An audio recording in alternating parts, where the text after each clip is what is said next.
Alright guys, welcome to day 370 of the worldwide Megacrisis Hungerstrike. Another curveball this morning. I had a nosebleed and I was going to show you guys, but I thought that's a little too gruesome. But it's really dangerous to be having a nosebleed at this stage in the game. Yesterday I was too busy, too tired to look up how many days I've been without food to save your life. And I looked it up this morning. It's 35. I'm on day 35. I thought I was on day 33. All right, well, it's getting serious now. I didn't get to sleep as much, and then my nose started bleeding because at this time of year, it's switching seasons here in Canada. The air gets a little bit drier, and I'm really sensitive to that. So I always get at least 1 or 2 nosebleeds a year. I used to get them all the time as a kid, but I had my nose cauterized, which is extremely painful. Anyway, why nosebleed's not bad, but I was not expecting it to be on this part of the hunger strike, so I'm going to be extremely careful. Only a couple of drops of blood went down my throat into my stomach, and I feel like puking because I have no thiamine, or very little thiamine, which is vitamin B1. That's the first mineral to deplete in your body that causes refeeding syndrome. So I'm not supposed to put anything in my stomach until I take one of those little thiamine pills, which I have, but I didn't want to break my fast, right, my hunger strike. So a little bit, I tilted my head forward so it would come out. I don't want to lose blood either way, right? Because I need everything I need. I need everything. So I didn't want to lose too much this way, but I didn't want to eat anything. So I was like stuck in this state this morning. So I'm exhausted. So I want to give you an idea here of why our world looks so backwards, or why it is backwards, but sometimes it doesn't look like it. Right? Like right now, I don't look like I'm the luminary, the messiah, guy that's going to change the world, start world governments. I don't look that way. I'm struggling with nosebleeds. How are you going to run a 200,000 personnel governance model like the United Nations worldwide? It's got to be delusional. It's got to be, I'm aware of all this. I know what it looks like on the outside, but the inside is the hard thing to notice. Oh, I still got blood on my fingertip. Oh, I was cleaning up my whatever. Wow, I'm feeling kind of weak though. I know what it looks like on the outside, but I also have 75,000 hours of studying this. Not just theoretical, but actually knowing people in the United Nations, being invited to go work there, a whole bunch of things. So as naive as it looks, when you hear the underlying meaning, it changes things. And we need to do that to each other, especially the homeless, because there's a lot more going on in their minds than we realize. So right now I'm carrying a huge burden, but these tiny little things, like a nosebleed, when you're in the poverty trap, is a different world. And I studied it. It's like having an elephant on your back, okay? Normally, no problem. Tissue, boot, off to work, you're making 100 grand a year or 200, whatever it is. No problem. But when you're resisting the system because it's draining you from doing the real work, it wants to distract you, right? That's why you can't get off your job. That's why you're working 40, 50, 60, 80 hours a week, and you can't stop because the consequences are so high, right? So I know that, and I knew it was going to take thousands more hours to finish this. Plus, the court cases just destroyed me. Plus, my industry's being destroyed. Plus, AI's taking over. So now you actually can't find jobs, and it's bad. And I was in school, and I'm fighting a huge legal battle with my school because I was living off of bursaries, and now that's happening, and blah, blah, blah. It's totally corrupt, too. University of Alberta, I love you, but total corruption. Go look at their appeal process. It's a joke. They're saying, you need to apply by this date. And then I send it to them 2 weeks early, and they respond after the date. After I asked them, can you please acknowledge you got this? Can I ask questions? Total sham. And that's because they're overwhelmed. It's because the systems are being drained, because wealth concentration is the highest it's ever been in human history. Okay? Oh, shoot. Oh. Okay. Oh, it's getting hard to talk. All right, what do I want to tell you? I want to tell you one thing here I learned last night. I'll be okay. I didn't eat too much blood, so I should be okay. Usually you get a little bit dizzy and, you know, stuff like that if you put food in your stomach without the thiamine. I learned that lesson the hard way once. And it takes a lot of skill to be on a hunger strike like this and stay productive. I'm still working 15, 18 hours a day on this with no calories. Your brain takes 20% of your glucose, but I'm in full ketosis right now. So this is not a normal human effort you're seeing here. Not a normal. It takes a lot of discipline. So when you know the facts, this is not what it looks like on the outside. Not many people can pull this off effectively, okay? And that's because I'm driven by care and love. I know it's coming. So here's what's coming. That's my personal update, as you guys know. In the core world news, what's coming is that the first robot ever just graduated its first 200, what was it? I think it was something like its first 200-hour shift or something. And it sorted something like 250,000 packages. It was at a sorting plant, like a post office thing, and it was replacing human workers. And it sorted 250,000 mail packages flawlessly, not a single mistake. And the robot wasn't like some like chunky, it was a standing humanoid robot. So, like not a single mistake. And it was touching, it has to have like tactile, it's like touching the packages and flipping them.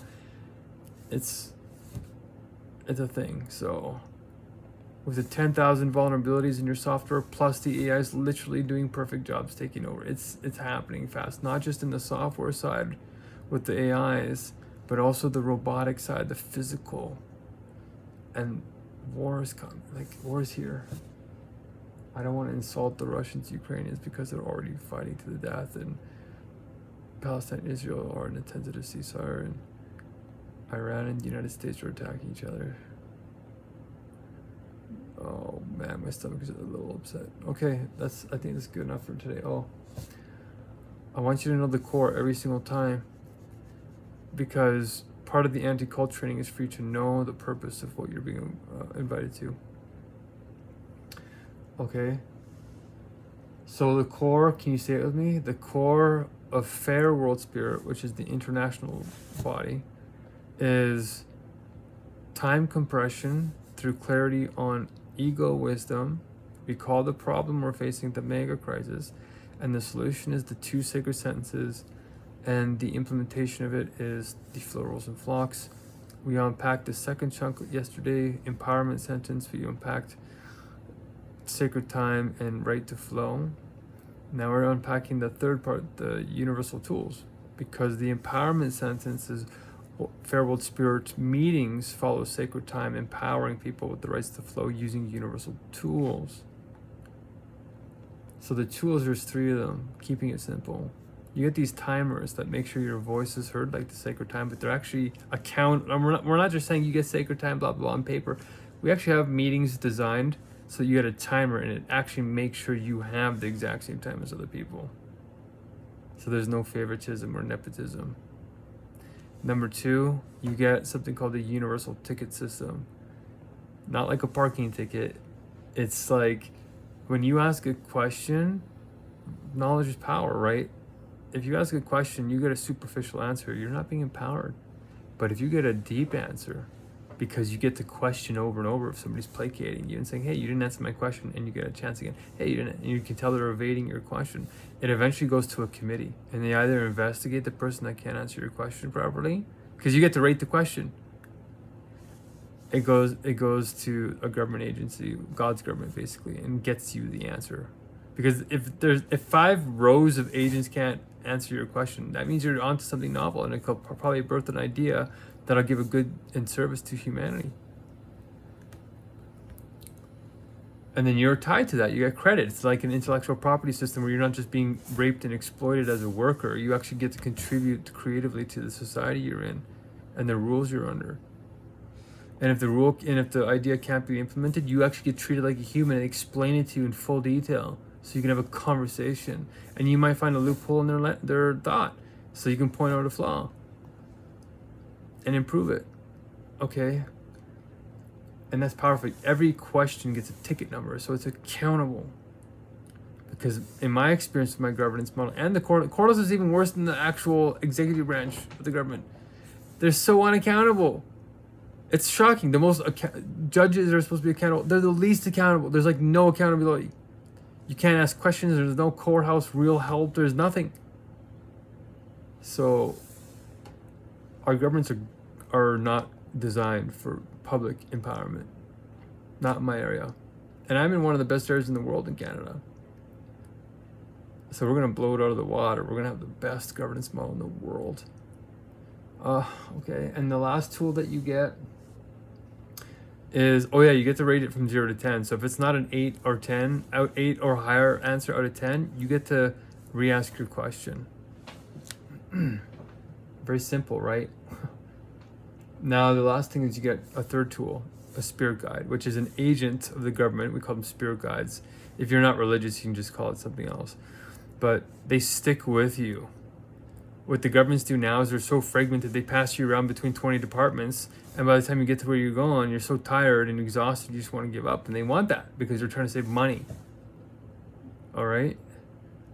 And it's backwards, it's not right. So we're solving that by saying, no, this person sticks with you, and you don't have to keep re-explaining what you want. They know your intention, and they get it to where it needs to go in like 5 minutes. And they talk to the offices for you and forward it and do all that stuff for you. Wouldn't that be nice? One agent's like, oh, you're in the wrong place. Go over here. And they'll give you a phone number. And they say, wash their hands and say, get rid of you. They're happy to not talk to you. It's like, it feels like they make you feel insignificant. It's not because they're evil people. It's because the system burns them out too and makes their hearts hardened. The government should do the opposite. All right. Wow. Okay. It's getting pretty serious now. I actually have to get this. I made progress on the software here this morning. It's really intense, actually. It's almost impossible to launch your own app in production. You have to do staging and migrations and a whole bunch of things because your databases. With the AI, it's all become possible in like a day. So it's being built. God's government platform, Spirit platform, is being built to scale. And that's really exciting. I went to bed so exhausted last night. I had like no more energy, no more ideas. Woke up, tons of ideas. Already made progress this morning. It's already worth it this morning. So even with the nosebleed. All right, we're going to bake our vegan cake and we're going to eat it too, especially when we celebrate that we pull this off. And that's because we're sublating everything. Our activism it's all coming together in harmony. So for me, I'm looking for the wifey that's on the same journey. She's hardcore. If she's too hardcore wise for everybody else, she's what? Just right for this guy, right for me. She's vegan, old soul, but playful soul. And she takes care of herself. Unless she's in a position like mine, she's making a wise sacrifice for other people. Okay. She treats her body like a temple, like I do. Treats her mind. It doesn't look like it on the outside, right?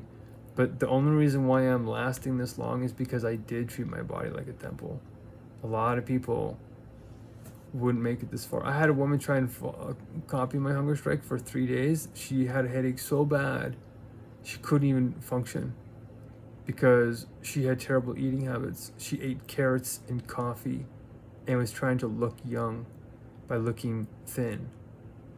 And that's not a sacred temple. That's trying to meet external appearances.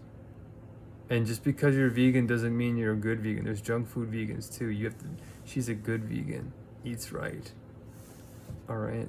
So I love eating, you guys. I'm just doing this because we need to send a signal that we're serious, thick and thin. All right. See you tomorrow. Don't get a nosebleed. And we'll see you soon, okay? Peace.